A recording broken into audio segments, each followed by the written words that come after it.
So otherwise we use that. Alicia, you go online. 19 o'clock is in St. Petersburg, and we start this unique story from my point of view, because today we have the opportunity to talk one of the authors of Tычков Park, and I suppose this story is quite unique because lately we talk about this project a lot, and it's presented at the highest level. So the Studio 44 head, he talks about this project at different kind of places, about this Tычков Park. The governor of St. Petersburg has told us that Tычкov Park, we are really proud of that park, and our children are proud. And we know that the co-author of this Tычkov Park is the Holland Bureau, West 8, and of course the architect Adriaan Geuze, the partner of this West 8 Bureau. But we don't know his position. But at least me, I didn't hear the official interviews with Adriaan lately. So from my point of view, it's really important to have this opportunity to talk directly to him. Hello, Adriaan. Hello, good to see you. Thank you for the invitation. Thank you. The connection is good. We see each other. That's amazing. Let's go. Before we start, I want to say West 8 is the architectural bureau with the world name. It's world famous. This bureau has been so successful all over the world with brilliant success and a lot of competitions. We will talk about that during the process of the interview. Okay, Adriaan, you were working in different Russian cities. Could you please tell us the most memorable experiences and projects in Russia, so our listeners would have the idea who you are? Thank you. We had the luck for many, many years to work and to meet with people in Russia. And we could collaborate on different projects with Russian partners. I would like to memorize especially Tverskaya in Moscow, Kremlinskaya in Moscow. They were very special projects, and the park in Petersburg, New Holland Park. We would discuss that, of course. Okay. Cool. Could you please tell us why is it interesting to work in Russian cities? What are the features of working there in Russian cities? For me, I am very moved by Russian culture for very long. I am in Russia every year since the mid-80s. I made many friends and trips and traveled a lot in Russia. And for me, to work in Russia is very important because of the cultural connections.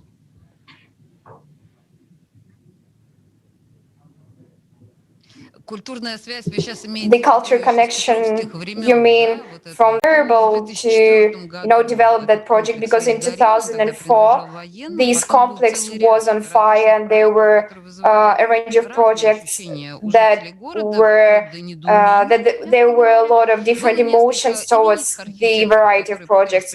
There were some architects who were trying to take part into developing the project, but the money issues, sometimes it was too much. Sort of in hesitation why the site needed so much. In the previous year, international architects building new scale architecture. So we thought it is a place for landscape architecture, for green, for lawn, for water, for events, for ecology. So we approached the project with a sort of soft touch.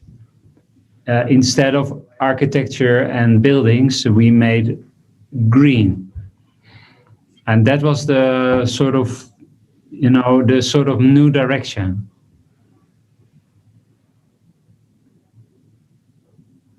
I would call it something like a soft touch, yeah, towards the approach of this architectural theme of New Holland, because everybody was really worried. I would remind our listeners, because in the beginning there was a version that it would have a glass cover or something like a crazy forum for 1,000 of places for people. Can you imagine that? So in the end, we have this soft touch, soft project that we are really proud of. And this project is considered, I'm afraid, one of the most successful in the latest years in St. Petersburg. So now let's talk about Tuchkov-Buyan Park, because it's way more complicated here. Talking about Tuchkov-Buyan, we are really worried about that. Everybody is worried, because we all understand that it's the historical center, as historical as New Holland, and there is so much responsibility to work at this part of Russia. Because why is it's St. Petersburg? Why have you decided, in your bureau have decided to take part into that competition? Why? Yeah, it's a good question. Our office is very interested in working on. For us, is a very special opportunity. So when we saw the competition announced, we thought this is for us a priority. We want to join this competition, and therefore we teamed up with Studio 44, which is a very known local office with quality architects, and so we made a team.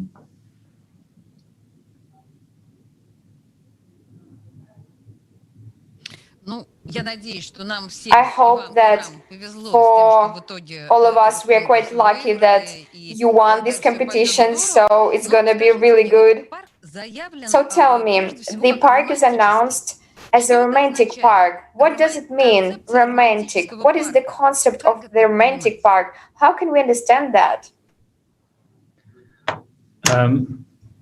In the world of romance, St. Petersburg is the capital. It's the capital of the world of romance. And in the romantic St. Petersburg, we think Tuchkov Park should be a splendid place with even more romantic feelings, where people will go to meet, where... Maybe you can show it to us.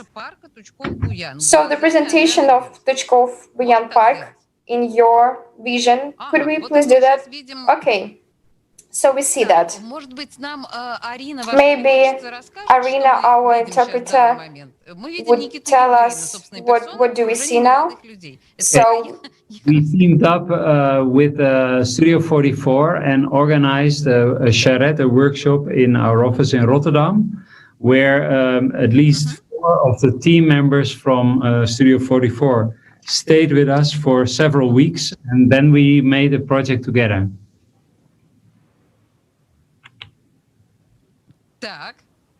Okay. Now we see there is like a plan on the table. What's that? Could you please tell us? Okay, I was waiting for the translation, but so we started to design, and we thought we introduced topography. So the site is now flat as a pancake, and by adding topography, it could be a place where you have beautiful manipulated views on the St. Petersburg horizon.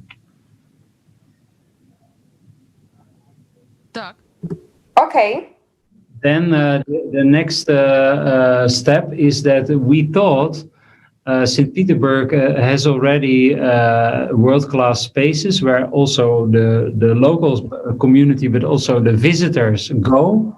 And by introducing Tuchkov Park, there will be in the future a green loop, a green ring connecting these places. So people buildings, which will be the start of the park, and where we start a beautiful undulating topography, a micro landscape, which is inspired by the sails of boats. And the topography, as you see, is not only creating wind shelter, but it's also allowing view corridors on the city. Within the topography, there can be an orangery at the western part of the park, and there can be grottos as entrances, as welcome towards the park. And then over this topography, there will be ridge lines of forest. There will be open fields and lawns. There is two plazas, one in front of the theater, one in front of the orangerie, and a beautiful walk along the Neva. You see here that in section, the topography, how that negotiate and work together with a splendid water's edge, and how intimate the park will be, shaded by trees with very strong seasonality. And people will meet at the Neva River because there is a promenade where in the weekend everyone will gather. And this promenade culminates in a beautiful moment where the park is kissing the Neva. That is an amphitheater, the Neva stairs. Красиво. In the park, there is another route, and the route will, from the one, let's say, small hill to the other, there are several connectors, bridges, from where you have a beautiful view on the city, and where lovers will find their place in intimacy. All the path structures finally result and come together in a great lawn. From the great lawn and the promenade to the western side, there is a magnet for children, a playground, and a plaza with an outdoor orangerie, and a plaza in front of the theater, in the ballet theater, where there can be programmed outdoor events. From there, through the grotto, there is a hypnotizing passage, a welcome into the larger plaza in front of the orangerie. It sounds amazing. It has this image. It looks amazing at this presentation. So you were talking about the kissing of Neva, and some person has talked that Neva is cuddling the island, and sounds really amazing. And I suppose there is the longest promenade in St. Petersburg. Am I right? Is it the longest one in St. Petersburg? I think so. The promenade, of course, will extend further and brings you to the fortress in the east, but also you can walk along the river even further and further. So, as far as I understand, this promenade is not the longest one, but it's also, it would have a lot of different sites you would meet while walking at this promenade. There are a lot of them. Is that like a historical kind of break in terms of the location? I don't think so. So first of all the edges of the water, the edges of the Neva, are part of the UNESCO heritage. So the materialization, the details, and the historic quality and values will stay as they are. With Studio 44, we have. So we hope so. We hope so. With Studio 44, we were researching, is there a possibility to make on one special spot a place where people can access to the water? and where also in winter the ice, the frozen water is very close. And so they were very much researching the section with the historic details, and they found a solution to make these steps towards the next. Divided the research. We started to sketch together in one team, and out of this collaboration, the design was born.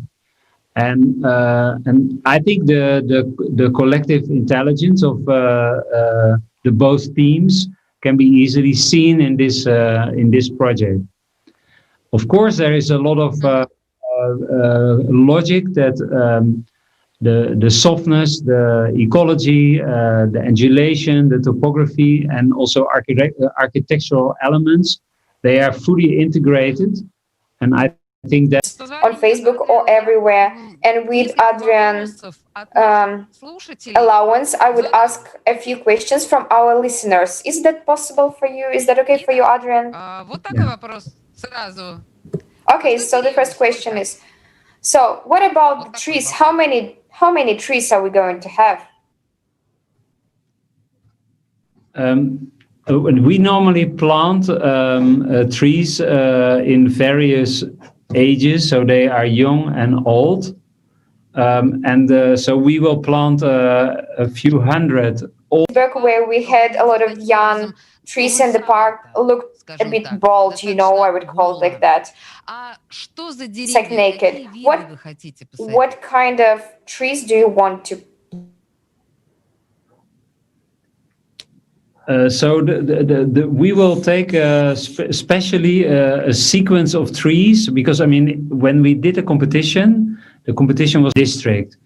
In the Winter Garden Orangerie, we are able to show a vegetation from every part of Russia, from Black Sea, from taiga, from every region, and we think that is very special in this project.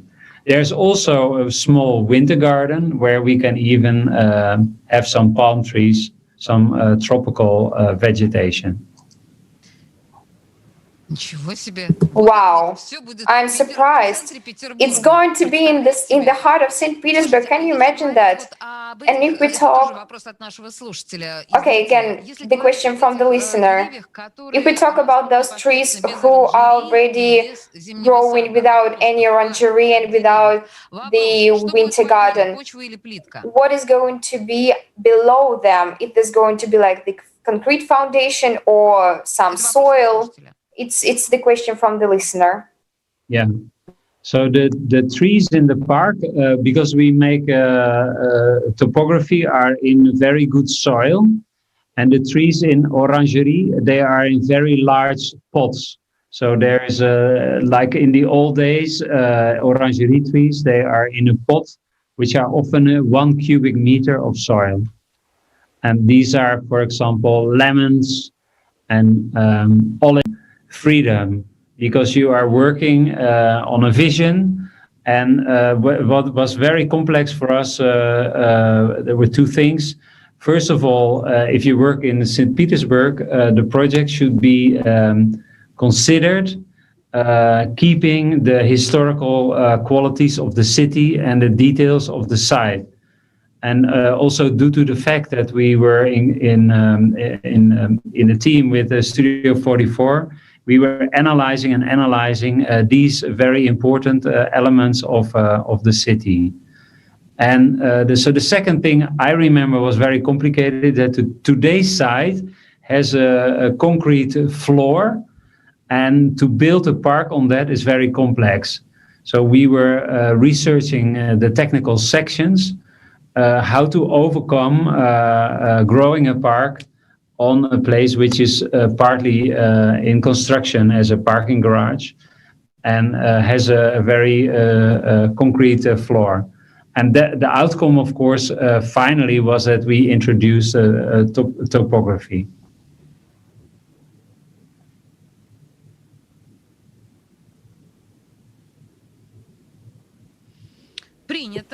Okay, accepted. I would continue asking questions from our listeners. Okay, apparently, is it going to be longer? Is the promenade going to be longer than any other promenades in the city? Is it so? It's like the reaction to our talk about the promenade. Is it going to be longer than Petrovskaya bank by the river Neva? Is this promenade going to be longer than Petrovskaya promenade in St. Petersburg? It's a good question. The park is not so there is a promenade which is along the Neva. In the park, that promenade is maximum, and then it links to the outside water's edges, which allows a green loop, a green ring. Via the other bridge, so you first go to, if you would walk to the we are looking for a photo. You first walk to not a small amount, I would say. I'm afraid St. Petersburg cannot be proud of this kind of long distance route right now at the moment. Could you please tell us? It's an important question. I cannot avoid it. The COVID topic. I can't ask you. Was it affected the project? Was the project affected by COVID at any stage, at any step? Yes, so we were, of course, we were a good team because we had a Russian St. Petersburg office and a Dutch Rotterdam office working together. After the first workshop, COVID was there, and then we could not collaborate physically anymore. So we had to overcome the complexity of working via internet and sending images and design and sketches, which took much more time. So it was very, very complicated on the level of collaboration. In the same time, it was very much motivating us to believe that park, and they go crazy or get depressed if they're sitting at home. I can imagine it was kind of a blue dream, sitting at home within four walls in St. Petersburg, for example. I'm talking about those people who were dreaming about that park. One day we would have this amazing paradise place where we can walk, where we can do whatever we want. It's amazing. I can really understand that motivation. It's amazing. So let's go back to the questions from viewers and listeners. Okay, a surprising question. How would we go to the bridge, to the theater, straight or on loans? How do we go? What is the process of going from the bridge to the theater? Do you know? Yes. There is two ways. One is the same route as today. So you walk over the bridge, over the sidewalk, along the park, to the theater. How do you see the usage of this park during winter? What are you going to have there in winter? For Russian people, the winter is very important. I'm always surprised being in Russia to see the pleasure of families in the parks. They come with the sleigh. They enjoy the weather. They meet each other. So for us, topography was the ideal to make a winter wonderland where you can everywhere go downhill, and there's a great lawn where you can play all together. And at the same time, people are allowed to enter the orangerie. In winter, the orangerie is heated, and then all the subtropical vegetation are inside. And so you can also meet other people and be inside and warm. So the both conditions are part of our park. Of course, on the plaza, that's very logic. You will expect we will expect skating. So there can be an ice feature. There can be a hockey place, and people will also be allowed to skate in winter. Класс. Amazing. Okay, let's go to more practical questions, if you allow me so. In what kind of way did you realize the criteria of sustainability, engineering, and ecological aspects? This criteria was included in the specifications. How did you realize that in reality? Yeah.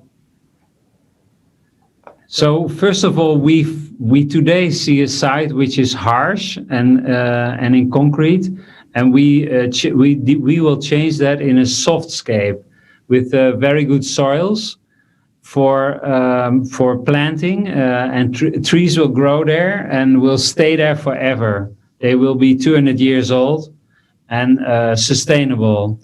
Then the trees, the microclimate of the place where people find enclosure, intimacy, and when Petersburg is alone, the park will give shelter. So in summer, the park has this perfect micro climate. When city is warm and hot, the park is because of evaporation a sort of place to cool down. And then we make the gradients in the park, in the topography, in a way that we are allowed to do the different plant biotopes in a small park. So for us, ecology, sustainability, keeping the water, making a place of soil and good quality of vegetation was very important. We of course we built a park also with local material. So we like to make an illusion of Karelian nature, and also using the granite from the region.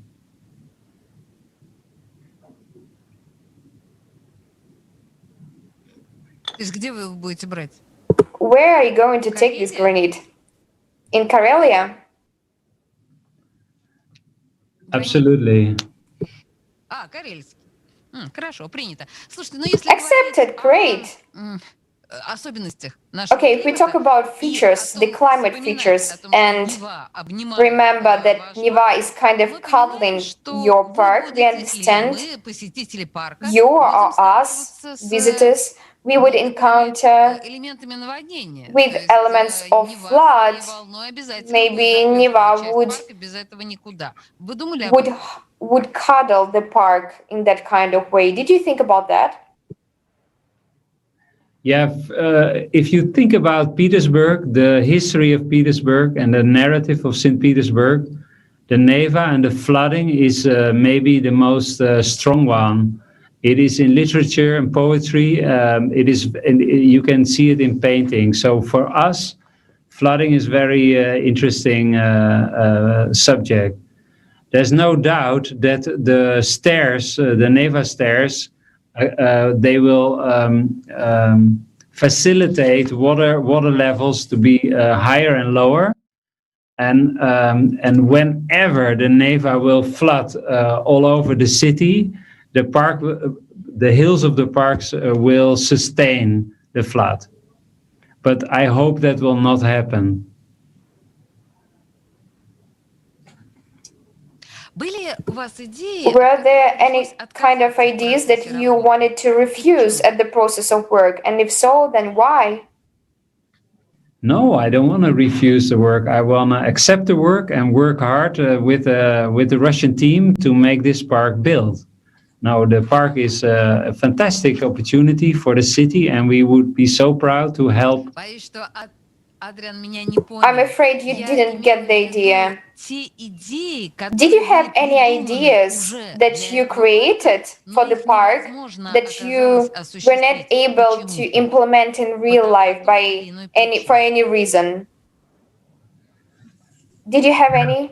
Yeah. So when we were designing the park, we make tens of sketches, and they all ended in the trash. So part of every design competition is a lot of trash sketches. So we threw away a lot of ideas.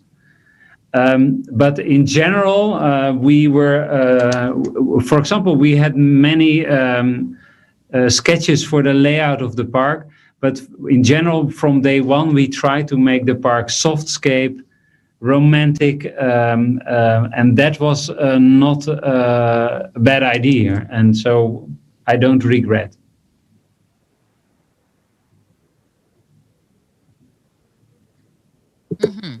Okay. So we have one more question from the listener. Did you consider the funds, the money you need to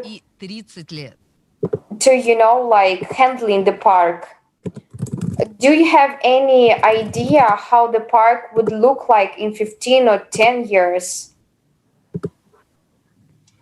Yeah, see, that is a very important question in landscape architecture. Our office is very experienced in making parks, and in most cities, the building of a park takes 10 years, 15 years easily. So we learned that, let's say, for urban parks, there's a complexity of bureaucracy and fundraising, politics, public debate. It is very complex process normally. And so because we are landscape architects, we always take a very realistic approach. So we make a design which can be constructed, which is not a rocket science. And so this park, I'm convinced, can be built very quick if we have the good soils and we create the topographies.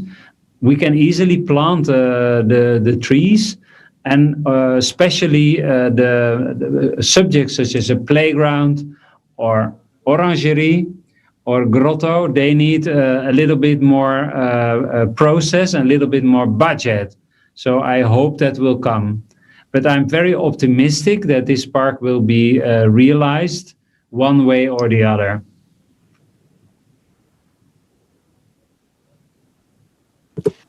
I really like the optimistic approach, and our listeners say about skeptical kind of things, but we will talk about that. And I would remind our listeners that we are talking to Adriaan Geuze about the bureau that, combined with the Studio 44, creates a special park for us in St. Petersburg that we are really waiting for us. It's a stream, thanks to KB Strelka. And we are having the stream at Komsomolska Pravda, and you have the opportunity to ask questions online at different platforms, including YouTube, Facebook, and so on. So I would like to continue answering the questions. Okay, Adriaan, you have answered this question a bit, but I would ask it one more time. Are you planning to establish any kind of sports equipment, sports places on the territory of the park, doing sports?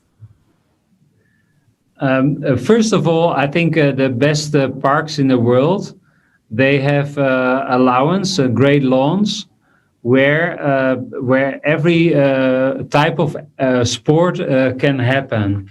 Then the other logic is that next to the park is actually an accommodation of a lot of urban sports and internal sport facilities. That's west of the site.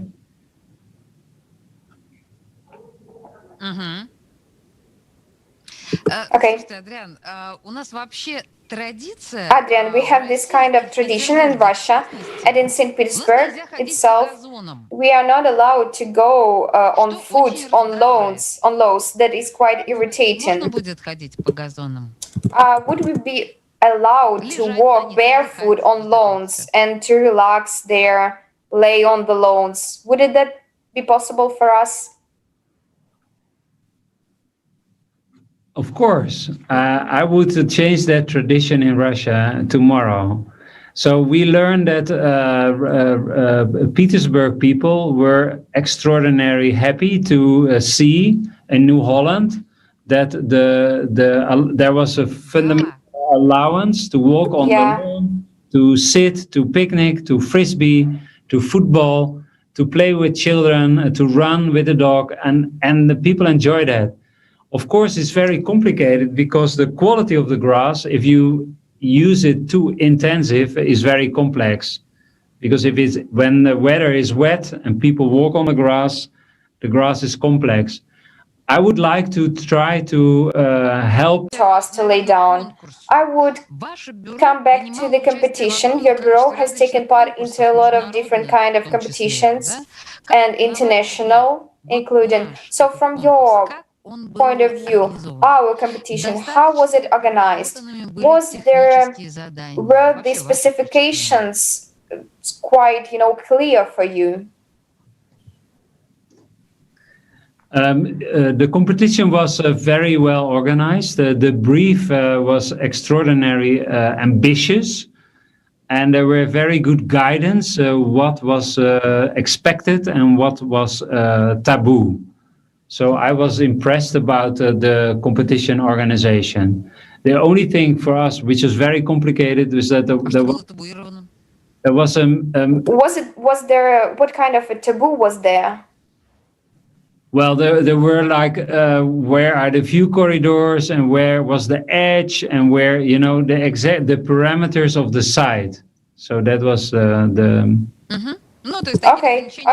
Some kind of normal restrictions for historical site. Yeah, and then the very complex thing about this competition for us was that there was an expectation to deliver a video, but the problem is that we are design offices, and for a video you need to finish the design in very early stage because it takes weeks for a video company to make a movie or a video and to render. And so that was very complex. So we were sweating to make the video. But for the rest, it was very well organized.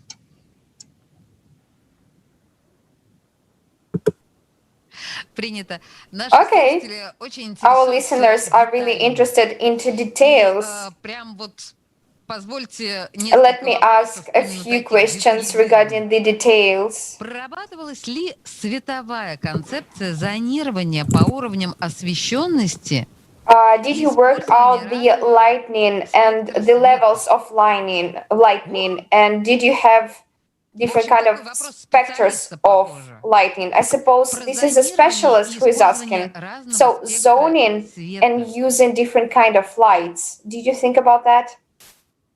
Yes, in St. Petersburg, the night and the evening is very important.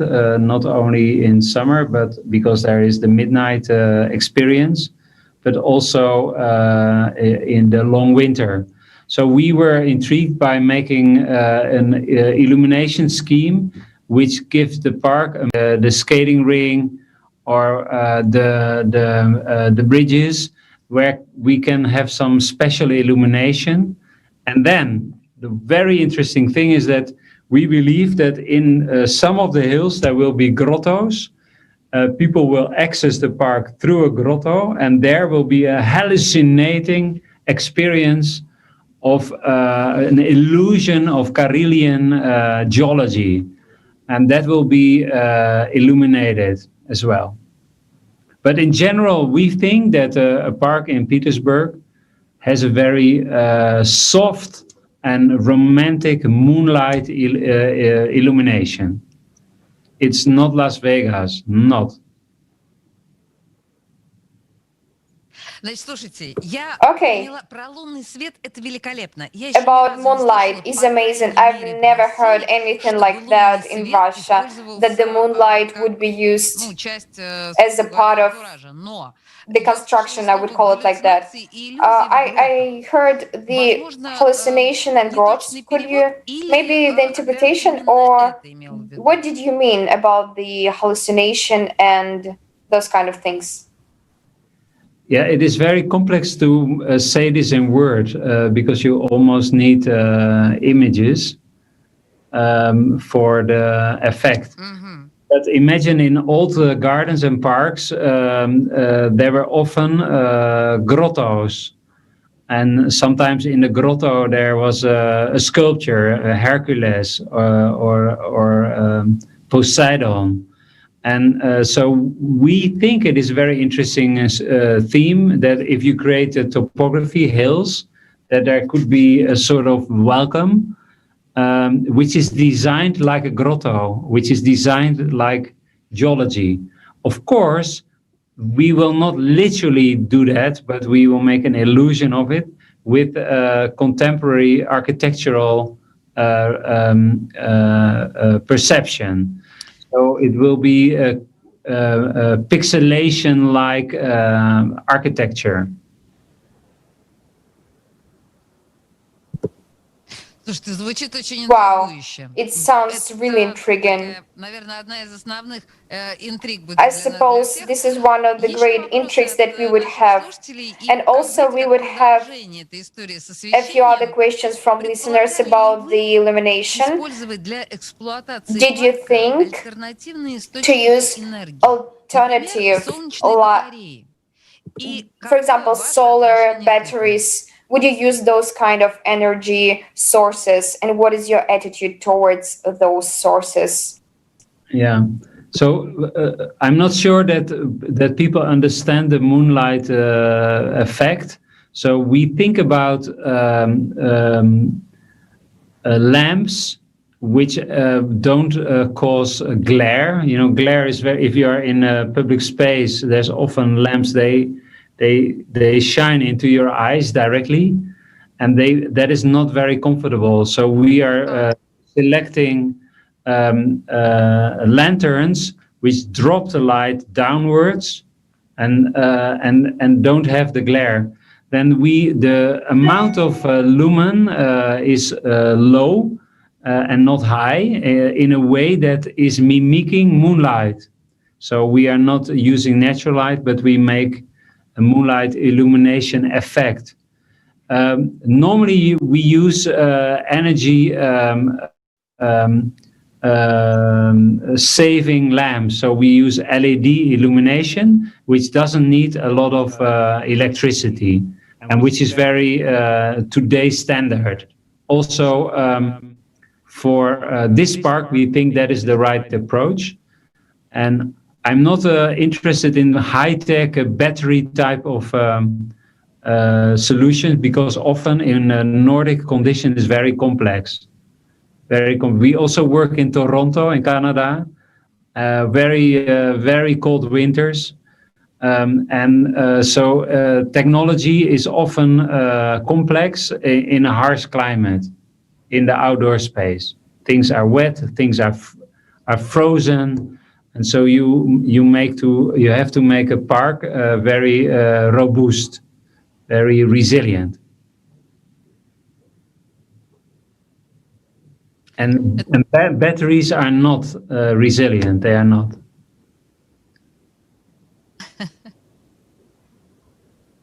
Принято. И Okay. когда вы говорите хай-тек, тут when you talk about high tech, петербуржцы немножко every St. Petersburg heart is a bit like trembling, because you really understand how, as a person from Holland, and because St. Petersburg and some cities in Holland, they're really similar to each other, and it's so important to see this style of St. Petersburg, and it's so difficult to accept those high-tech things in St. Petersburg, because in most cases people do not really accept those high-tech things. And when you were working at this project, from that point of view, was it difficult for you? I mean, I want to notice that St. Petersburg, it's even more complicated than other Holland, of course, beautiful cities, because they were built during hundreds of years, and St. Petersburg was created in a very short time, you know, right? This architecture, and each architect would find it difficult to, you know, be embedded in that architecture of St. Petersburg. Am I right? You're absolutely right. Yeah, you're right. And this is very important to say, but if I'm working in places like St. Petersburg, I always want to feel myself a guest. I think the city has a very long history internationally. St. Petersburg is very renowned, and the tradition of this city is so strong and rich that we prefer behaving like a guest, being part of this tradition, and we don't feel. I'm talking about taking care of St. Petersburg, because we understand that even more central park we couldn't really imagine. Maybe a 100-year garden, but you know, we have a few new things in St. Petersburg, but it's not like we like that. So the park is located by the river. Are there going to be any kind of the harbor or a place for boats? Yes, that is dock. logic. Yeah, that's very logic. So we, in our artist impressions, we showed a pontoon, where we hope the pontoon can be part of summer programming. So why not having music or ballet or type of performances on floating pontoons, so people from the park can watch the event. I think that's very logic. And also, we believe it is logic that in the future, people can be dropped by a water taxi to the park. And I'm also from a city, I'm born on the city on the water. The water's edge is always a place where you find romance, where is drunken people, where the lovers are. Land meet the water is a very special place for people, and I think floating is part of that.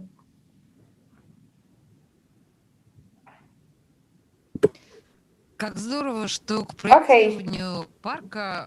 It's amazing that designing the park, you take care of the park because you really understand this unique specific of St. Petersburg. It's so important.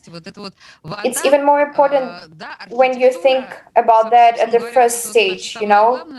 So, because it's so important for us to take care of water and this park, I'm afraid we are in the end of the translation of the stream today, and I need to remind our listeners that our governor has told us that the park, we would be proud, and our children would be proud, and our grandchildren would be proud. And on the shoulders of Adriaan Geuze, who is the partner, the founder of West 8, this task, it relies on you. It's so responsible, it's so touching and quite nervous, but we really hope that you would deal with that. And we really have the hope for that. And we want to thank you very much for being here today. Spasiba. Thank you for your introduction and listening, and also thank you for the translation. Thank you. Spasiba. Thank you very much. We would stop here.